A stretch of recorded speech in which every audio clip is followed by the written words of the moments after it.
So thank you very much for coming. I think I'll try to dislodge this if it works. Well, maybe not. Is there a secret to this? Oh, I got it. Okay. Who says women can't do technology? I just have a question for you before I start. Just raise your hand if you consider yourself someone who's living with chronic pain. I want to say, oh, good, but that's not really the right, the right response. Anyway, fellow sufferers and commiserators, I'm very glad to be here. I got into this, I've been a journalist my whole professional life, and I've written about a lot of different things, including pain a little bit, but I wasn't terribly interested until it happened to me, which is a common phenomenon.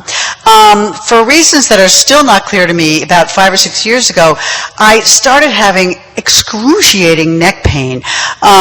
It went from like the middle of my neck down to the tip of my shoulder, and I now know it was probably neuropathic pain. It was hot, fiery, burning. I could feel like my nerve went in a straight line right to my shoulder, then it stopped. It was weird. And it was just, it was a 20 on a scale of 10. And that constant nerve stimulation made my trapezius muscle go into spasm, which was sort of a different but also awful kind of pain. The muscles were so spasming that my head got tipped to the left, which is called cervical dystonia, and I had to use both hands to get my head back into the right position.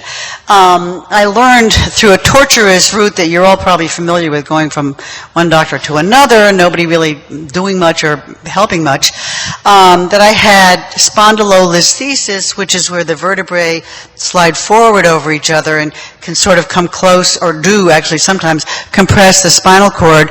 I also had bone spurs and arthritis in my neck, none of which I knew about until this started to happen.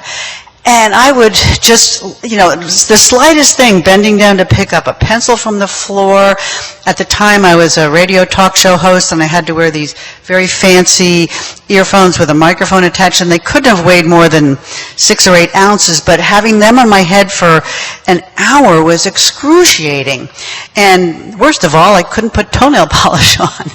It was, I mean, that's a joke, but, it was just the slightest wrong move was agony. And I'm a science writer, and I would be lying there at night thinking, why would evolution have come up with this? This is completely maladaptive. It's not helping me build character, although I probably needed that. It's not doing anything useful for me biologically. I finally, the first doctor I went to was a lovely, beautiful young woman who, I'm not sure I've ever been as enraged at anyone in my entire life. After she did some injections in my neck, I just burst into tears because it hurt so much. I wound up in her waiting room. I couldn't make it back to my car. Tears streaming down my face. The secretary paid no attention. The doctor paid no attention. Finally, another patient said, "Are you okay?" And I said, "No, I'm not. Could you get me some ice?" And they got me some ice, and the doctor reluctantly came out and said, "Is anything emotional going on with you?" I was just infuriated. It was literally adding insult to injury. And I finally did get some great help from New England Baptist Hospital in Boston, where I got steroid injections. I went to another hospital and got Botox in my neck, which helped with the dystonia. The thing that, and I did everything. I took opioids, which, helped some, but not perfectly. Acupuncture, which I love, was agony. The needles in my neck triggered this phenomenon that I later learned the name of, which is called allodynia, A-L-L-O-D-Y-N-I-A, which means that the slightest touch on your skin, your brain reacts as if it's a blowtorch, a huge stimulus. I didn't know I had that then, but I found out when I had acupuncture, it was like a totally opposite reaction to anything I had had before with acupuncture. I tried massage. The thing that really helped, I'm convinced, was I went to the New England Baptist thing we called boot camp, which was intensive physical therapy and exercise. doing exactly the motions that I was afraid would cause my vertebrae to sever my spinal cord. There's a phenomenon called kinesiophobia, which is fear of movement. And even though I've been an athlete all my life, I was really petrified that moving would cause tissue damage. By and large, it doesn't. In fact, overwhelmingly, it doesn't. And I think the reason I can talk to you today with literally with no pain is exercise. And I became so convinced of this that there's a whole chapter in the book on that. Anyway, after my 8-month struggle, which to most of you probably seems like nothing, but to me seemed like an eternity, I had to stop working for a couple of weeks, had to stop swimming, I had to stop my radio show a couple of weeks. My life sort of ground to a halt. I wrote about, at the time I was writing a regular weekly column for the Boston Globe, and it was syndicated, and I wrote about not only the pain, but the troubles I had had with the medical establishment. And I got such a huge response that I thought there was a book in there, and it turns out there was, 5 or 6 years later. Anyway, I never thought I would be Queen of Pain, but I'm sort of very glad that I have delved into this because it's not only a horrible human condition, it's also intellectually one of the most fascinating things I've ever encountered. And epidemiologically, I had no idea till I started delving into it what a big problem it is. As Myra said, the Institute of Medicine came out with its big report in 2011, and I was at the press conference, and the report got practically no coverage in the press. And that's been a huge, I'm so frustrated with that as a journalist.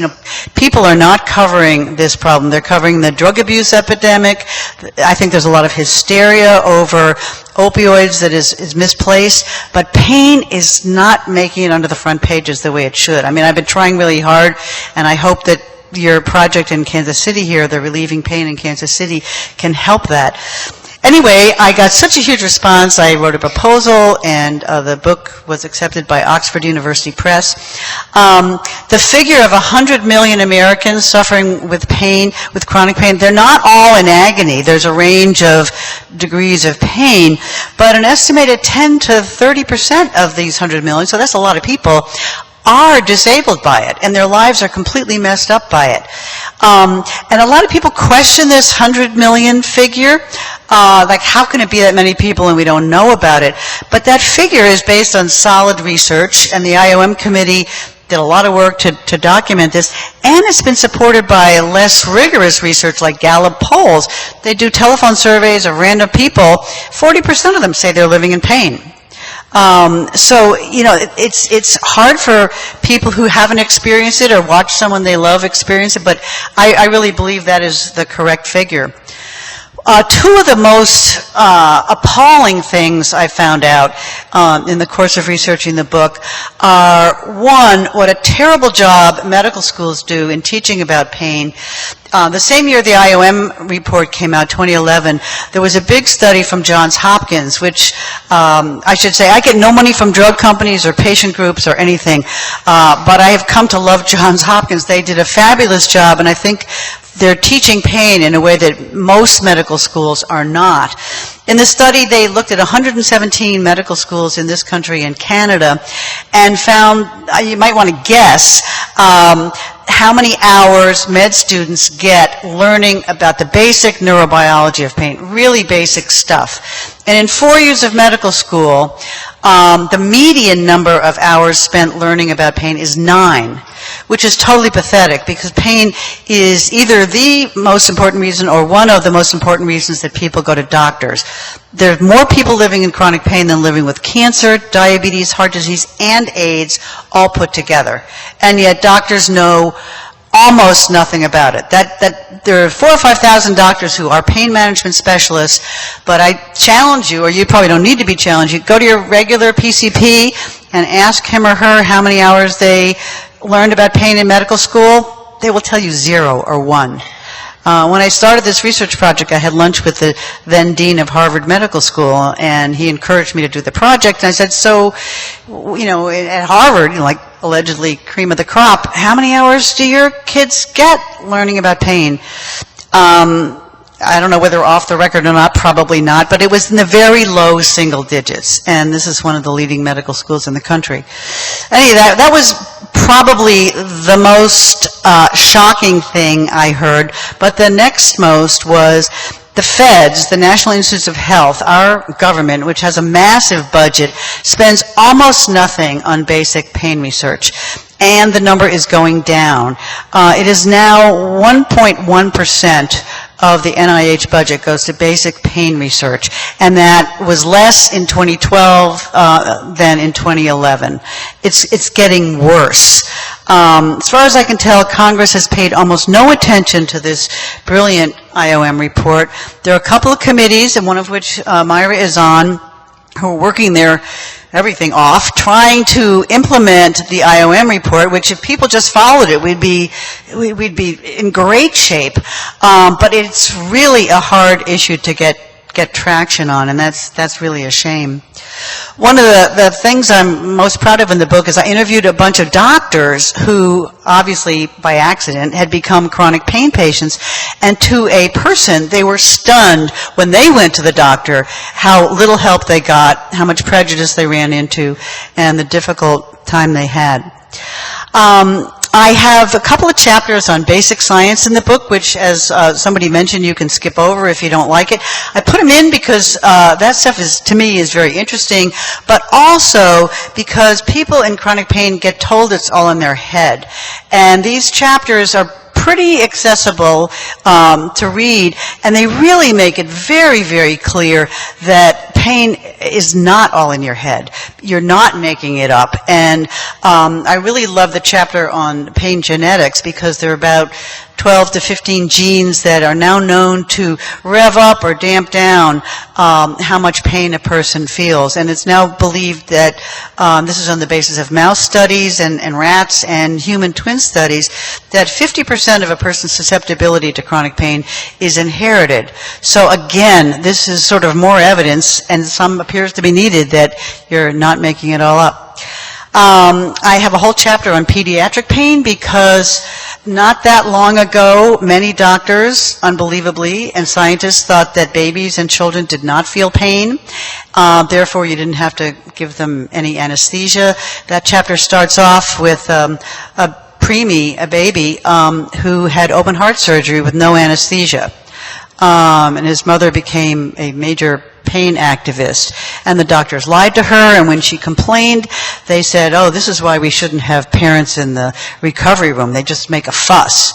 I mean, it's appalling. That's getting better, but many hospitals still don't even give children and babies enough opioids when they come out of surgery. They don't even do sugar cubes and cuddling when they're getting injections, which leaves a lot of kids with needle phobia.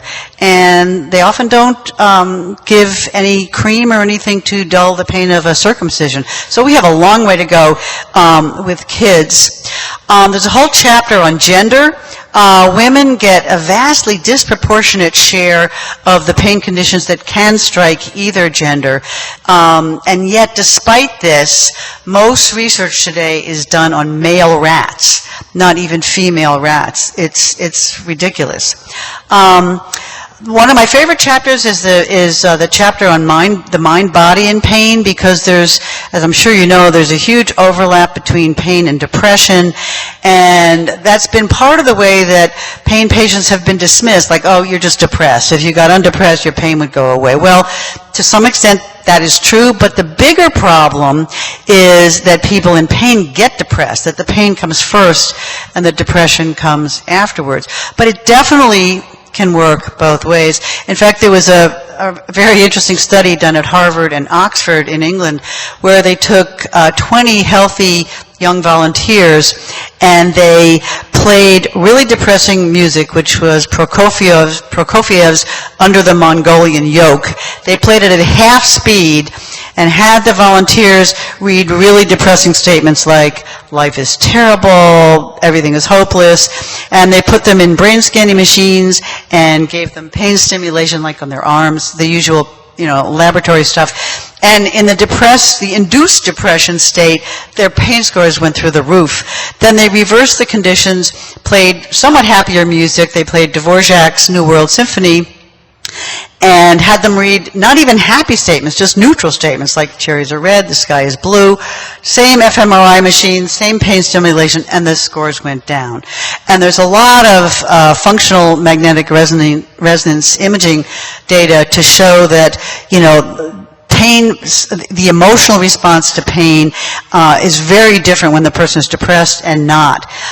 So the brain is obviously very complex and responds in a characteristic way to pain. In fact, there's been good data for 10 years now showing that chronic pain causes a shrinkage of gray matter in the brain from 5 to 11%, which is huge. It's equivalent to 20 years of aging. So at a very basic cellular level, chronic pain shrinks the brain. It may be reversible. There's some data showing that's reversible, but it really shows the damage that chronic pain can do. I spent a couple of chapters on the book on what I call the opioid wars, which is, the chapters aren't a mess, but the situation is a mess. As I'm sure you've all encountered, the press and the government focus almost exclusively on opioid abuse and hardly at all on the chronic pain epidemic. We essentially have colliding epidemics, but only one gets the headlines. And I've been doing my best to reverse that, but it's an uphill slog. The actual figures are that pain patients hardly ever become addicted. If you take opioids for any length of time, you will absolutely 100% guaranteed become physically dependent, which means if you especially stop suddenly, it takes a while for your opioid receptors to calm down and stop clamoring for opioids. So there is withdrawal because there is dependence, but dependence is not the same thing as addiction. Addiction is really a primary neurobiological chronic disease that involves craving, using the drugs, knowing that they're doing you harm, even committing crimes to get the drugs. That is not the behavior of pain patients. And the actual risk of genuine addiction is actually fairly low. There's a wide range of guesses from 3 to 25%, and even 3 is a high percent. But among pain patients, the risk of actual addiction is by some studies, less than 1%, 0.19%. So we have a real hysteria about addiction, and we don't have enough attention paid to pain. The actual, according to the Centers for Disease Control, the latest figures are from 2010, and in that year, 16,651 people, I've memorized the number, died in opioid-related deaths. But what the press never mentions is that only 29% of those involved opioids alone. The rest were people taking other drugs like benzos with it or alcohol, and yet opioids got all the blame and all the stigma, and the people who need them get stigmatized as well. And there's been, in the last 6 or 8 months since the book came out, an even harsher crackdown on access to opioids. I have a chapter on marijuana, which I wasn't initially going to put in there, but I got very intrigued by the fact that marijuana seems to be able to reduce pain by about 30%, which is in the range of the opioids. And there's some preliminary data showing that there's a positive synergistic effect, that if you smoke marijuana and take opioids, you can take lower doses of opioids. Naturally, the medical establishment barely knows about this, and the government still classifies marijuana as a Schedule I drug, which is the worst category. That means that it has no medical use and is highly addictive and subject to abuse, and all of that is not true. Marijuana is the least addictive. Tobacco is worse, then heroin, then cocaine, alcohol, and then marijuana. So it's a very low risk of addiction. I have a whole chapter on Western medical treatments for pain, which, if you've had trouble getting relief is worth reading. I have a whole chapter on complementary treatments for pain, the most promising of which I think is acupuncture. They've been doing a lot of studies in animals now, and it looks as though acupuncture stimulates endorphins and may also stimulate this other substance called adenosine, which is another sort of natural, made-in-the-body painkiller. So I think that's actually very promising. There was a big study from Sloan Kettering a couple of years ago showing that acupuncture is not just a placebo. It really does have a documentable benefit beyond any placebo effect. I have, as I said, a huge chapter on exercise, which is probably the closest there is to a magic bullet. And then I conclude with a chapter on where we can go from here. And I'm excited by your project in Kansas City because, to my knowledge, it's the first thing in the country since the IOM report that's really implement that report. We really do need a cultural change. It is a moral imperative, as Myra has said, and the report makes clear, because I think from a human rights point of view that failure to treat pain better, I'm not saying we can cure it because that's really not always possible, but failure to treat it better, there is a medical ethics group of people who believe that failure to treat pain better is tantamount to torture by omission. And I really think that's true, and there are beginning to be some lawsuits essentially making that case.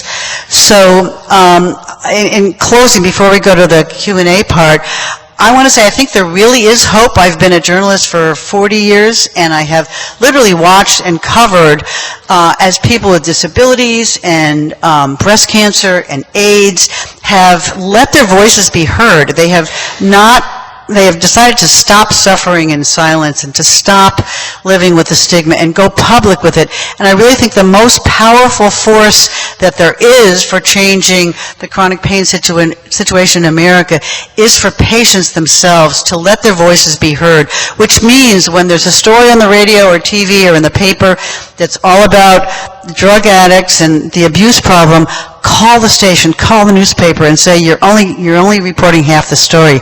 I'm living in pain. It's easy for a journalist to get the police reports of another person who's overdosed. That's easy. That's the low-hanging fruit for journalism. You don't have to do any reporting. It's much harder to find the 60-year-old woman who can't get out off her sofa all day because she's in so much pain. So I think, unfortunately, it is going to be a burden, but pain patients themselves, which include you, can really have a huge effect on this. So thank you, and we can take some questions.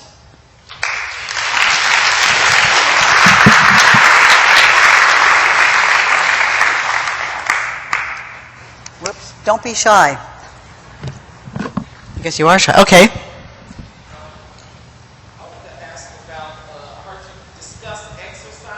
About food. Myself, I had been on some of the pain pills, and I started researching about different foods, spices, herbs, and all that. I don't know if it's helped a lot or a little bit or whatever, because I know the weather has something to do with my pain too in the wintertime.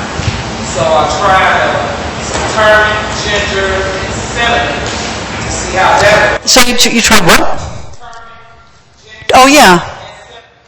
Did it help? It was a good outcome. My dog's She what? I think I'm not using it, but I'm trying different spices, and I'm just trying to decide if it's the spices and the herbs that's working, or, just because the weather's going to change.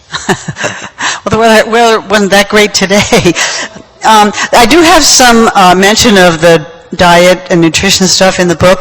There's not a lot of evidence, but whatever you've tried, if it's working, even if it's a placebo effect, I would keep at it. Exercise, there is a ton of evidence.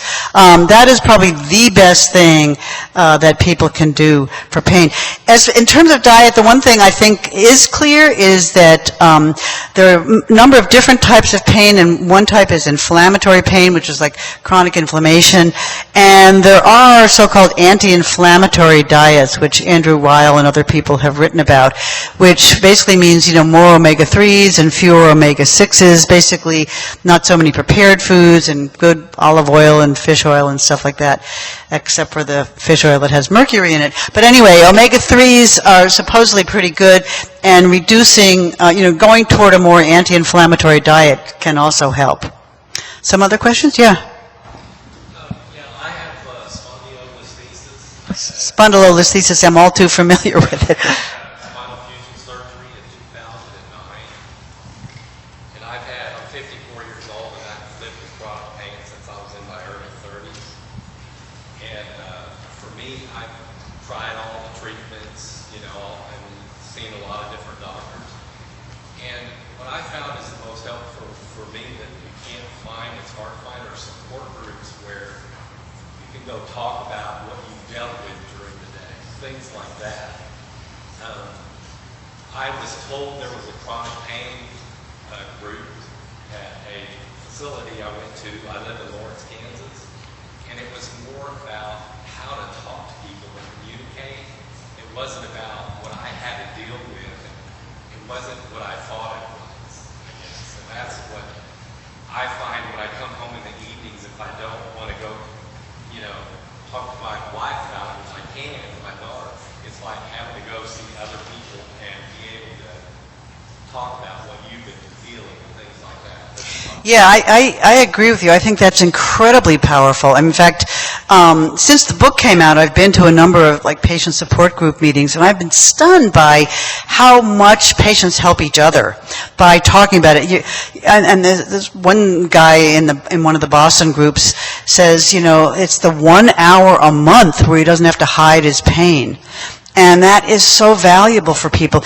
And people, some of the people in the group I went to recently can't even drive, but they make this huge effort. Someone drives them. It's worth everything to them to be there. It's very empowering. You don't have to justify. People believe you, and that is number one. That is just number one.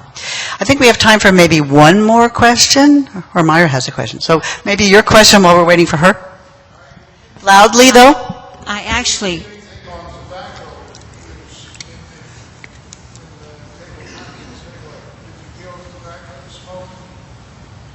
Do I think tobacco smoke hurts, it makes pain worse?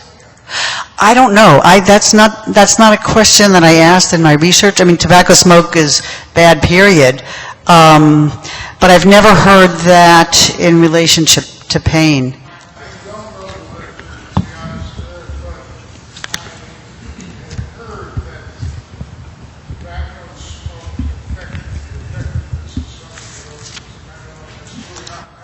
It's plausible. I wish I knew. I can try to find out, but that's a good question. Pretty good job of training docs. And the way they started doing it, people enter medical school all idealistic, and they sort of, by 4 years later, they're only focused on molecules, not people. But they take first-year students before they've gotten all molecularized, and they have them. They actually give them experimental pain, and they have them write diaries as when they're role-playing, when they're being the patient and we're being the doctor.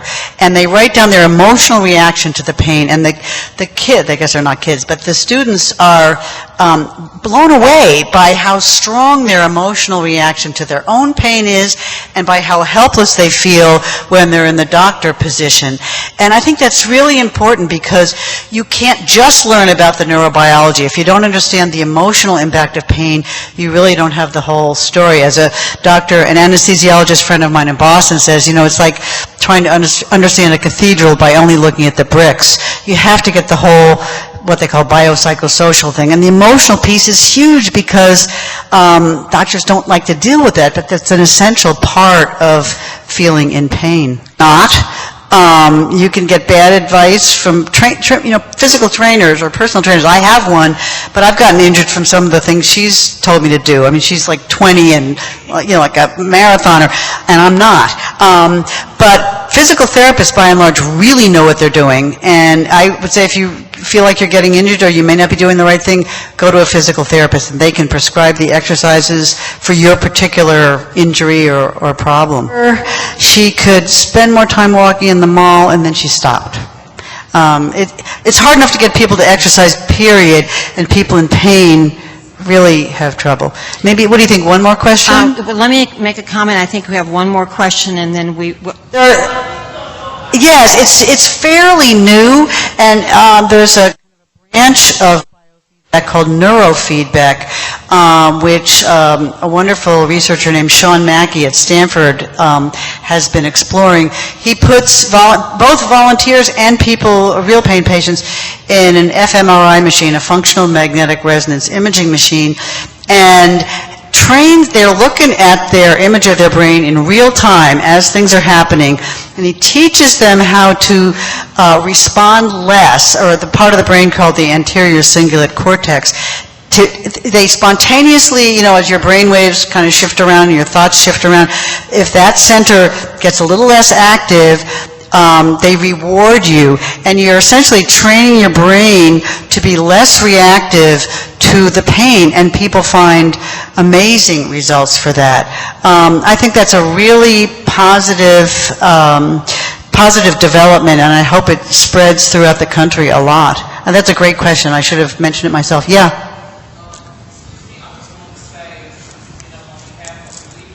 Teresa, speak up, please.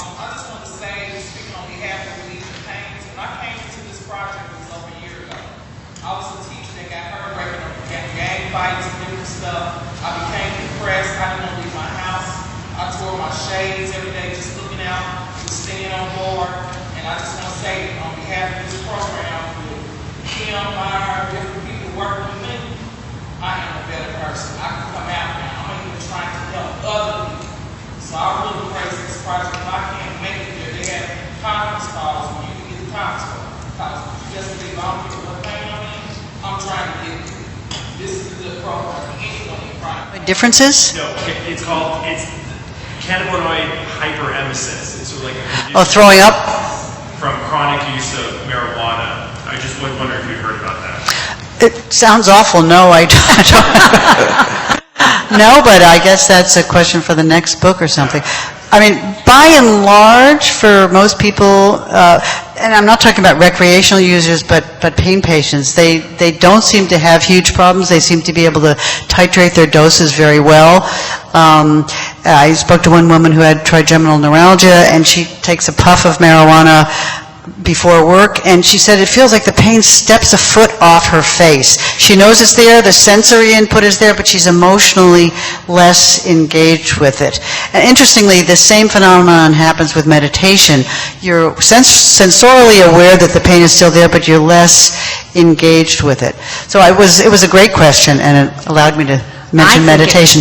I think it was a great question, too, because I thought Judy Foreman knew everything about chronic pain, so I'm glad to find out that she doesn't know everything, but almost. Judy, thank you so much.